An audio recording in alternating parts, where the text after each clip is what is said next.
Hi Andrew and Michael, thank you for your time. I hope you're both well. Today is the 28th of February 2022 and I'm offering this presentation in response to the PhD thesis amendments as requested by the examiners Professor Irving and Professor Buchan. While this presentation will in fact be somewhat different to what's been asked, I hope that by the end my reasons for doing this will be better understood.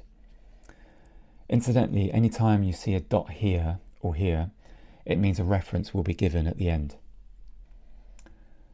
I'd immediately like to express my gratitude for the invitation to present in this format. Images allow me to feel whole, stable and grounded.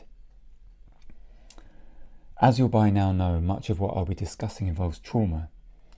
And on that note, I first need to establish safety in this space. I've been working with a somatic experiencing trauma therapist for the last 15 months due to nervous system dysregulation consistent with PTSD. I've been learning how to track the activation in my nervous system and then resource myself in order to downregulate. In time, this increases my window of tolerance. This presentation creates a major threat. The last 8 years of my life are hanging in the balance, and I need strategies for the different nervous system responses you can see here. To establish safety, I'm now going to go through these with you as if we were in the room together. My strategy for a fight response involves maintaining broad awareness rooted in the body. For this, I'll use a natural sound generator that counteracts the closing down of peripheral attention. I'm not sure if you can hear it, but I can. I've also set a mindfulness bell to sound at intervals throughout. This allows me just even a few seconds to check in with my body and feel how much activation is there. My flight strategy will be to leave the space, whether physical or virtual. And it's vital to establish this now, as the ability to articulate needs when you're outside your window of tolerance is profoundly limited. My freeze strategy will be to raise my hand. This means I need a pause or a break, and is normally due to information overwhelm. In the case of an unresponsive dorsal vagal shutdown, as it's known, I would need a physical intervention from a trained attendee. So now I've created my safe space, I'll continue mapping my boundaries. Over the next 40 minutes or so, I'll go through what I'm able to do and what I'm not. I'll begin in part 1 with how trauma has impacted this process, and then with that in mind, I'll attempt in part 2 to respond as best I can to the examiner's requests. So I'll now begin with what I can't do and attempt to explain why. Having begun trauma therapy in late 2020, I only then discovered I've had low-level underlying PTSD for probably 2 decades since my time working in television news covering conflict. However, difficulties with this PhD have caused dysregulation I've never experienced before. With my therapist, I've been exploring how this has accumulated and can immediately point towards a general lack of attention to well-being within the academic system. A further factor might be the relentless drive to complete PhD programs no matter the cost. However, I'd like to discuss in a little more detail 5 areas in particular that have contributed to my own difficulties. Firstly, the relationship between neurodivergence, in my case dyslexia, and conventional academic study. Secondly, my interactions with the SOAS doctoral school, and in particular negotiating regulations for non-conventional thesis formats. Thirdly, the specific issue around support for the web thesis and then the submission process. Fourthly, the viva examination. And finally now these amendments. Accumulatively, this has kept me well outside my threshold of tolerance for too long. Other factors are also present, such as, of course, fieldwork, but these are perhaps already more widely understood. I want to now share a little more about how I experienced dyslexia in relation to reading, and specifically academic reading, which is a very particular kind of activity. I'd first like to apologise for not describing this more fully within my thesis. The quality and quantity of my written output can easily mask its own process. I can also see that my desire to promote dyslexic strengths led to misrepresenting my own dyslexic weaknesses. In this way, I greatly undermined the integrity of my own autoethnographic process. I'll explain more. All nervous systems need to be in the green social engagement state in order to learn, process and remember. However, I now recognise that every time I've sat down with a book to study over the last 10 years, my system became activated towards fight-flight. The brain is not designed to process information in this state, it's designed to respond to threat. And that's the thing about trauma. The body can no longer distinguish between fleeing from a tiger, sheltering behind a wall in Mogadishu, or reading a book. However, because of the reading targets I'm obligated as a researcher to reach, every time I studied, I continued until I started to go into the blue, which is overwhelm, cognitive shutdown and dissociation from the body. I can see lines of words, but I can't translate them into meaningful information. The book is there, but I'm not. Interestingly, I can now better understand how sensory-based research methods, or music making, meditation, have all been essential practical ways for my body to stay regulated over the years in response to the threat of reading. Put simply, reading is not an embodied practice. This repeated cycle, year after year, of reading-induced activation and shutdown is simply unsustainable. What this means is that every reference in my bibliography has come at a cost, whether insomnia, chronic fatigue or psychological blocks. As I mentioned in my viva, I had a 2-year period mid-research when I couldn't do any academic study at all. And yet how interesting that when everything else is gone, I'm still able to work like this, through a visual metaphor. When the fog of scriptocentrism rolls in, dyslexia's tallest buildings always remain visible. Since the thesis submission and then the viva, my reading capacity further broke down. What I may have been able to do 5 years ago, I now can't. And the literature I went through in 2014, including autoethnography and ethics, I now have no route back to. I haven't even been able to read my own thesis, let alone someone else's work. On that note, the new references in this presentation have all either come through personal interactions or from graphic books like this. To give a further example, I was excited to buy Professor Bacan's book when it was published a few years ago. I'm a fan. When I started reading it, however, I soon found I couldn't continue, so I kept it aside where it still is now. While I want to read it, ironically, I now need to wait until the PhD is resolved one way or the other before I can return to it. I can't meet both challenges at the same time. This brings me on to the amendments and the 5 areas I've been asked to critically reflect on and situate the project in relation to. Now, I'm deeply grateful for Professor Irving in particular for highlighting these. I largely agree with the important points he makes and that these areas of my project are critically weak. However, the unfortunate reality is that the person who was once able to do this kind of academic study is now completely gone. My priority is to support regulation, not dysregulation. Reading carries a cognitive and emotional traumatic imprint that goes back through my childhood education, and because of this PhD experience, without therapy would probably continue to dysregulate me for the rest of my life.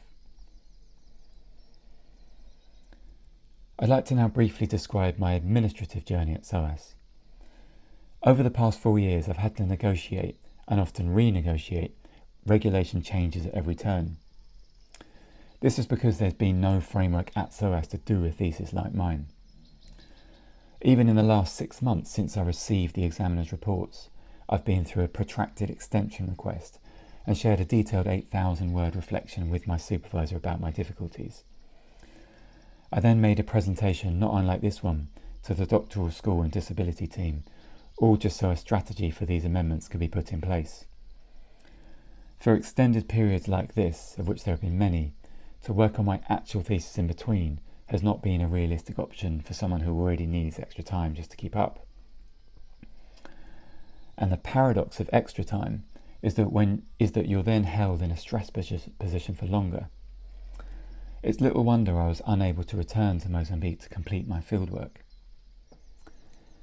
Procedural conflicts are the reality of trying to fit an exploratory non-linear web thesis into an academic system shaped for only one kind of product. This project has confused a lot of people.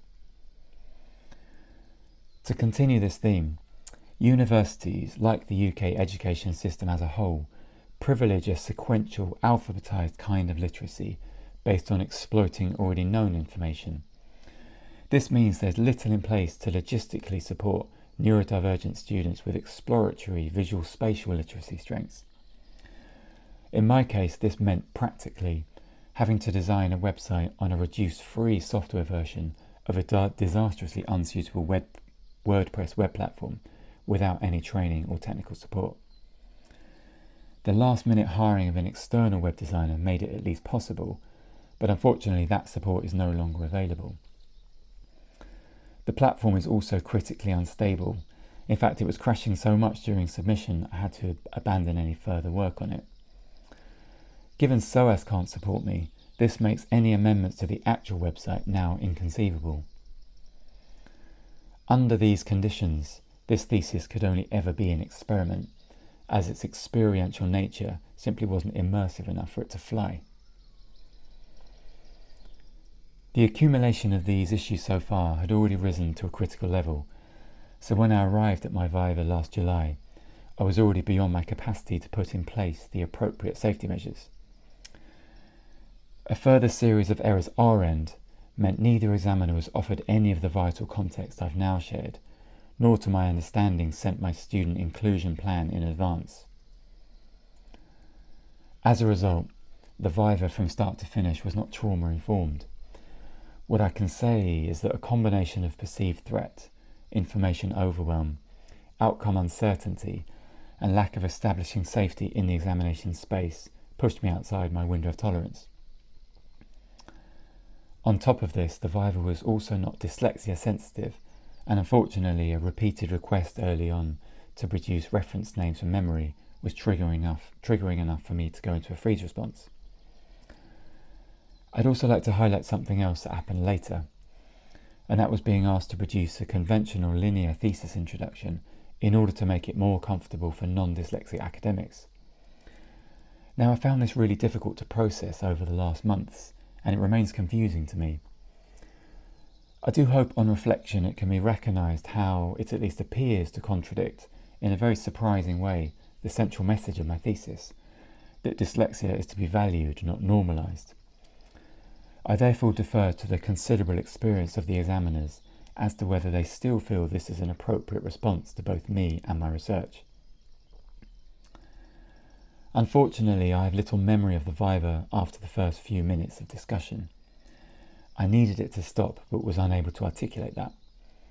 One thing I do remember was being very surprised when I was told at the end I'd passed. A further problem was that no one on the Zoom call was trained to recognise the signs that a student was unable to safely participate and to stop the exam. While being given questions, reports, and even the outcome in advance would certainly have helped, I will never excel at this kind of interaction. This tense environment of rapid information exchange, for me, has the intensity of leaves being thrown in your face and being asked to count all the red ones before they hit the ground. Processing time is such a crucial factor in both dyslexia and trauma. I was unable to join the conversation about my work because an oral examination under these conditions is not an appropriate assessment method for me.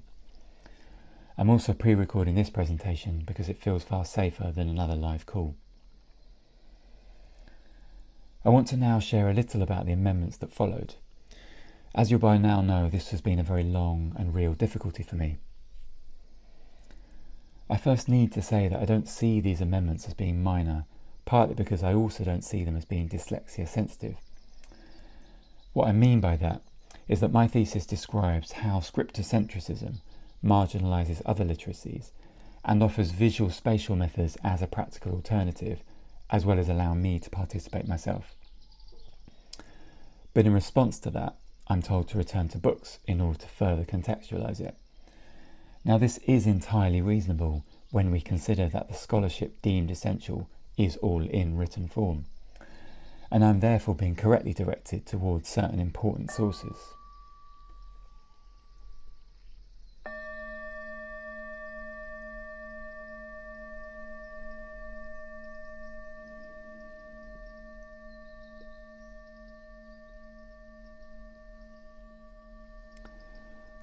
and I'm therefore being correctly directed towards certain important sources. However, in response to this situation, I created a thesis that describes how scriptocentrism marginalises other literacies and offers visual spatial methods, and so on. It's an interesting paradox because the logic within the system is entirely correct. But the question remains, where do we create the gap to break the cycle? And neurodiversity could, of course, be one answer. To give an example, the references to dyslexia in my thesis for the most part are not in books, they're in people, designs and ideas. So you won't find many in my bibliography because dyslexics don't normally choose to write. A further point, as Professor Buchan described in his initial report, is that when organisation and coherency aren't easy to find, it doesn't have to mean the system itself is incoherent or disorganised. It may just be organised in a way that's unfamiliar. In my process chapter, I advised that my own organisation would match some people's preferences and others it wouldn't, and that this is inevitable because of our collective neurodiversity. So when one professor suggested my thesis has the potential to change the nature of scholarship henceforth, but the other felt it didn't meet the basic criteria for a doctoral thesis, as it doesn't make an original enough contribution, this creates a very interesting situation. How could these perspectives on the same piece of work be so radically different? The only way I could process these different understandings and even different instructions from the examiners without compounding further confusion was to see it as the same expression of neurodiversity that my thesis not only explores but celebrates. More importantly, however, I was reminded after the viva that both examiners had said that my thesis had, at least in some way, changed the way they think. I'm surprised this didn't appear in the final report because I couldn't possibly ask for better validation of my work. Perhaps, therefore, the riddle of my research contribution is, as my thesis argues, to be found more in our collective wisdom than in any of us individually. I've found these amendments in turn confusing, frustrating, demotivating, and ultimately debilitating, and largely because they were cemented by an oral assessment process I played virtually no part in. The reading has just been well beyond my capacity. I've also had no way to open a discussion about it other than like this. I've now outlined how my own research experience across 5 areas has accumulated in increasingly traumatic dysregulation. Now, this is a really interesting position from which to look into the ethics of engagement, and I want to pose an important question. Where are the ethics for engagement when it's universally recognised that doctoral students are routinely traumatised by their research programme? And why has this kind of experience been normalised? Where also are the ethics for engagement for the oral examination process? While vivas are still framed around the historical concept of defence, they will always have the potential to enact this language of violence. And given how much we've learned about the embodied relationships between safety, cooperation and learning through non-violent forms of communication, when is it ever wise to base an examination space on confrontation? Bodies respond to threat in many different ways, but few share the socio-cultural privileges I have. The nuances of my own situation are therefore entirely unimportant in relation to the broader context, and I'm sharing my experiences partly to demonstrate what may impact others in far more serious ways. So too, the reason I'm describing this in such detail is because this is how all human nervous systems work, and how we're all therefore in some way or another in touch with trauma.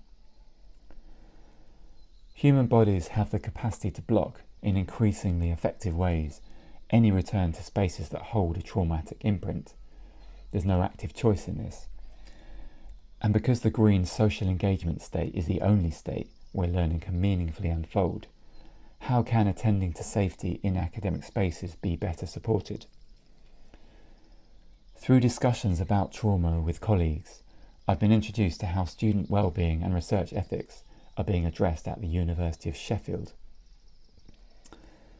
Within this framework, establishing researcher safety must first include the pace of information and of progress, boundary setting, formal peer support groups, reflection and debriefing, and training in well-being.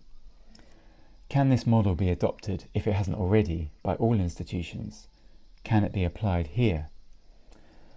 Interestingly, my own experiences as a neurodivergent researcher concern these same areas.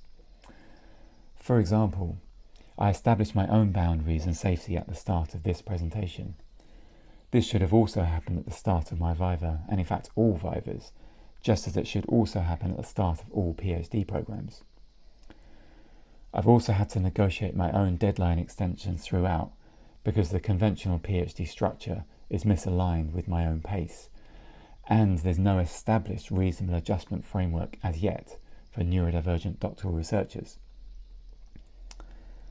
So too, I co-founded a PhD neurodiversity peer support group at SOAS in response to shared experiences of disenfranchisement. Interestingly, my daily Buddhist meditation practice first began in direct response to the challenge of academic reading during my master's degree. And finally, I'm offering this reflection as the central context for these amendments, because it struck me that there's been no formal process for post-completion student feedback from anyone I know. I feel this is a problem, and I wonder whether examiners' reports, which describe in detail the strengths and weaknesses of the research, might be included within the thesis. Might this then allow amendments to be largely reserved as a space for student reflection, rather than solely a revision of unsatisfactory parts? Imagine the impact on participatory research in general if all doctoral researchers understood more fully what it meant to safely participate in their own training. After all, what we ourselves experience is what we go on to share with our future collaborators. This student-centered practice of research ethics has to come first, because how meaningful can our theoretical study of ethics be if it doesn't emerge through our own lived interactions? And for those of us whose neurodivergence makes engaging with alphabetic literacy unsafe, this may mean the difference between trauma and well-being. I'd like to see a doctoral program that's neurodiversity informed from start to finish. I'd also like to see a doctoral program that's trauma-informed. My hope is therefore that this presentation might make a valuable contribution in this regard. I've now outlined in at least some detail the broader context within which these amendments sit, how the personal and the institutional have not been two separate streams, and how easily neurodivergence in this academic setting can become traumatizing. This has also been a space for me to offer points of discussion about my work in ways I wasn't able to in the viva. In part 2, I'd now like to respond more directly to the examiner's requests in ways I remain able to. I'll begin with the research aims and objectives as I did in the viva, but then discuss ethics of engagement and representation, as well as decolonisation, in ways I hope can add further context. I'll conclude by suggesting a new thesis title. My initial motivation for this research was to explore relationships between dyslexia and Chopi-Timbila xylophone music. For example, could dyslexia be beneficial in this context? Could Timbila even be an expression of dyslexia? And how closely do current medical dyslexia interventions mirror what's already being practiced elsewhere? But then the academic process itself, in relation to my own accessibility, became a third element that was impossible to ignore. What happened next, as I've described, is that the confrontation between dyslexic and non-dyslexic information patterns grew so large as to almost entirely obscure all concerns about Chopi music making. My primary objective from here on was simply to be in the room myself, and this is best reflected in the merging of form and content within the thesis. The research consequently became shaped as an open access, non-linear, multimedia web thesis. While it's not limited to academic-only engagement, the central process chapter does contain PhD-specific context, such as introductions, research questions, methods, conclusive remarks, and so on. Overall, this map expresses an exploratory rather than linear destination-centric information environment. And it's designed like this to demonstrate what dyslexic cognition might offer as a research method. This is largely realised through the use of various multimedia textures based on dyslexic visual literacy strengths, as well as different patterns based on dyslexic spatial literacy strengths. The shape and texture of the web thesis and every chapter inside it consequently demonstrate how visual spatial literacy is fundamental to dyslexic cognition. In this sense, as Professor Buchan so beautifully described, the research subject is no longer specifically Chopi-Timbila, nor dyslexia, nor indeed the research process itself, but a seamless amalgamation of all three, within which subjective patterns of meaning can be explored. Disrupting singular linear narrative expression is precisely what this research attempts to do, by demonstrating experientially the coexisting multiplicities of perspective so central to both dyslexia and Chopi-Timbila music. I'd like to now move on to ethical considerations for engaging with the Chopi participants and expand on what I included in only a very limited way in my thesis. My intention was to explore the as yet underrepresented value of the genre, not as an ethnographic or cultural history, which has been done extensively, but as an ecological performative practice of embodied transmission. My hope was that it might offer new insights into the relationship between music making and neurodiversity. In practical terms, even before I began the PhD programme, language learning was a priority. Portuguese for practical day-to-day activities, as well as engaging with the Timbila masters, none of whom speak English, and Chopi for ethnographic reasons. I couldn't imagine when I started I'd fail to reach a plausible level with either. As a result, the entire first half of my fieldwork was invested in additional language improvement, so I could better engage with the Chopi participants. During this period, I restricted my contact and did no filming with them. I saw, however, over the remaining 6 months, that what I still lacked in verbal communication, I gained through a deeper immersion into the embodied perceptual world of Timbila, and this hugely supported the sensory-orientated research. Negotiating working relationships with the masters took some time. Concepts such as academic research or dyslexia were of little interest to them. So too, in their eyes, how, when and why I was there were already predetermined by a foreign research institution, as my detailed informed consent forms verified. But they were very happy to support me in everything I did, as long as their own priorities were clear, to protect their livelihoods and to preserve the tradition.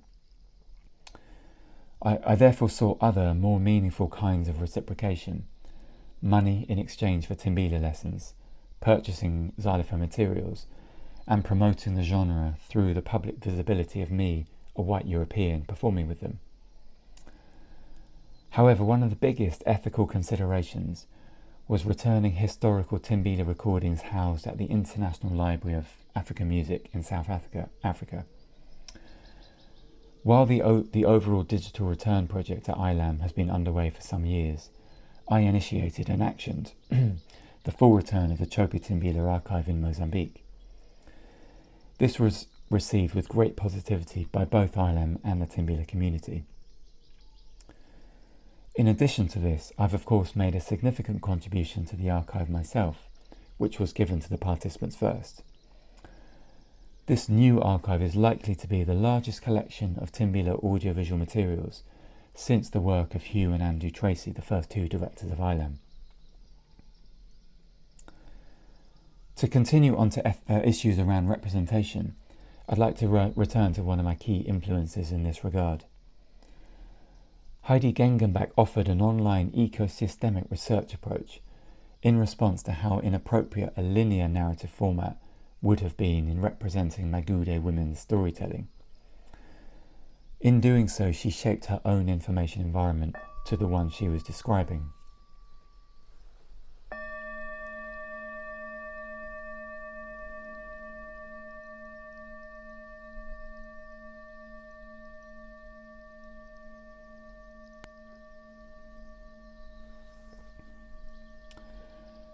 In doing so, she shaped her own information environment to the one she was describing. This was very inspiring. It also reinforced a long-standing ethical concern, which was the lack of academic reflexivity about how differently shaped information patterns privilege certain ways of knowing, but not others, and how a single homogenized alphabetic literacy pattern is still used by default to translate meanings from every other kind of literacy. While ethnography itself continues its journey through ever-deepening modes of reflexivity, its theoretical grounding and self-representation remain largely unchanged, expressed through the same linear information code. I argue that this love affair with our own patterning of the world continues to obstruct our view. My task, therefore, was to explore shapes of information inherent within Chopi-Timbila music and demonstrate just how many different ways they could be represented in one project. Meanwhile, for reasons I've already described, I needed to work in my own first language, my own mother tongue, and this is where the decolonizing narrative intersects. In the late 1960s, Ngugi wa Thiong'o declared he would no longer write in English. This was also very inspiring to me. I began to see relationships between the marginalization of his indigenous language, Kikuyu, by English, and mine, dyslexia, by scriptocentrism. For wa Thiong'o, colonialism did not only concern land rights, governance, or control of resources, it also concerned the way we structure our thinking, and in particular, how some ways of thinking colonize others. To give an example, remembering facts and names, dates and references, and other isolated pieces of information is advantageous in this academic setting. It's therefore afforded the highest value. However, this is at the expense of more intuitive, holistic patterns of thinking. Erin Manning describes these imbalances directly in relation to neurodiversity, saying that while neurodiversity includes everyone, neurotypicality is always white. I'd suggest that when dyslexia achieves the same prominence in disability studies as autism now thankfully has, it will be easier to see how the colonization of our minds goes deeper than just language, as it involves the very relationship between alphabetic literacy and all other kinds.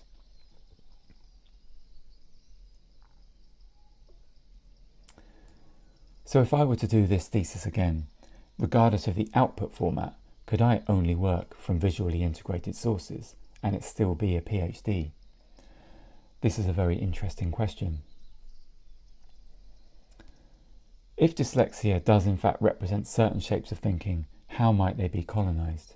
I argued by linearity, reductionism, destination centricism, and by boundaries.